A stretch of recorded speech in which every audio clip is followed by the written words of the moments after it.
As I said, I came in 2002, mid-year, basically walked into a department that was existing, and in 2003, in the previous administration, we ended up that year with a budget of $714,000, and on staff we had 12 full-time employees and 4 part-time employees.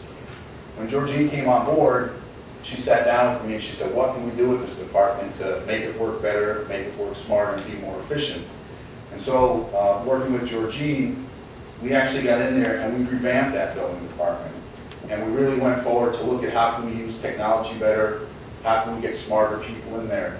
And at the end of 2004, you can see that my budget was $563,000. That was $153,000 less than what we spent the previous year. And I was also down 1 full-time employee, and I no longer had any part-time employees. Now, as you look through the budgets over each consecutive year, you will see that it was not until 2008, 5 years later, that I actually exceeded what we were spending in 2003. And so we've really held the line and really done a really good job of managing what we've been doing in the building department. There was a spike you'll see in 2007 of $780,000, but in that there was the expenditure for this, the demolition of the Young Israel property.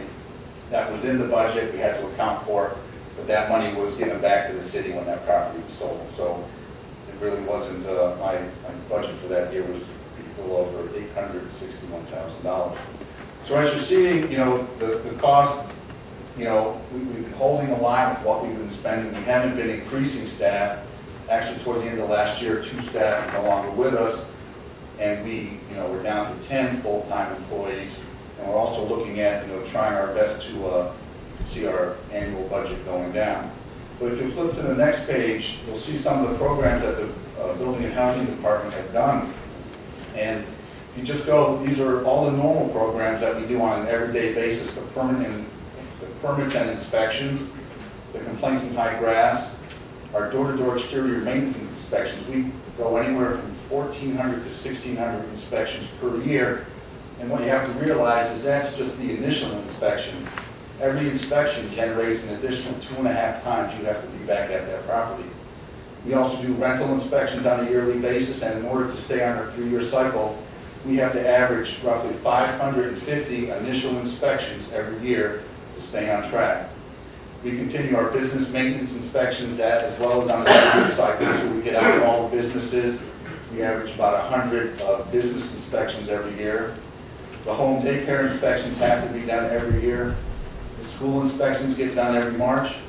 We continue with the county loan programs where we actually have to administer and monitor the progress with any individual taking out a loan in the county. We have to report, are they making good on that loan? Are they staying up with that work? And since 2006, we have processed over 1,000 housing court cases, averaging 250 cases annually. Now that's what we've been doing all along, and we will continue doing that. But over the last couple of years, what we've done with the staff is actually added some additional programs.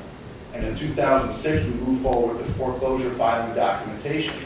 So that's every single house in the city going into foreclosure has to be filed and monitored with the city. In 2008, we revised methods for for having a tougher enforcement on undisclosed rental properties. So we actually re-updated the rental ordinance in 2008, and that's helped out the department greatly.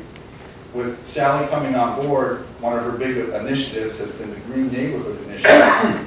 And with the work that she has done, she has brought in over $1 million in grants to fund these issues with foreclosures and vacant homes. And that's money that, it doesn't come out of the general fund. It's been her diligence going after that and being involved that she's been able to acquire that so we can actually move forward and combat a lot of these issues that we're seeing in our neighborhoods. In 2009, we administered the Community Reinvestment Act application. Those are all those people, buying new homes and putting additions on. They want to get that tax abatement. And in 2010, even though we were understaffed, we still felt it was very important to move forward with that vacant building registration. And it does put a big burden on the building department, but we're happy that we do it because we really can see that it's been a great tool as these rehabbers come in and try to pick up these properties and flip them. It's been a great tool for us to get these properties into compliance. So in addition to these properties that we've taken over in the last couple of years, we've also added additional tasks brought on by this foreclosure crisis. This includes the tracking and management of foreclosed properties and sheriff sales, monitoring the legal status of over 600 vacant properties, monitor tax foreclosure on land eligible for the land bank, and manage the strategic acquisition and disposition of land. And so, we will continue doing this. We feel these programs are important. But as you can see, even with adding all this, we haven't doubled, we haven't tripled. We've really been holding our line on really spending what we can with the money we have. And it's been real important to have educated staff helping us with this. And the last thing I just wanted to bring up, a couple council meetings ago, I did have to speak to, there were some questions regarding my architectural registration. And what I also should have mentioned at that time too is you will not find too many building commissioners in the state of Ohio that hold their architectural registration. And one of the things that it has helped the city with is in every single jurisdiction in the state of Ohio, anytime you have a commercial permit being issued with architectural or design drawings, those have to be reviewed by a master plans examiner. I went forward a couple years ago with my architectural background and got the master plans examination certification. Now the way it works in every community is anytime an applicant comes in with plans that have to be reviewed, every city, what they do is that is sent out to people who have the certification, and that's billed directly against the project, and it goes back to the person who does the plans examination. Because I work for the city and I now have that registration, I do almost every single commercial plans examination here in the city of South Euclid. So that money stays here. So any of the dollars that are spent for that plan review go right to the general fund. So it has been advantageous to have that architectural registration.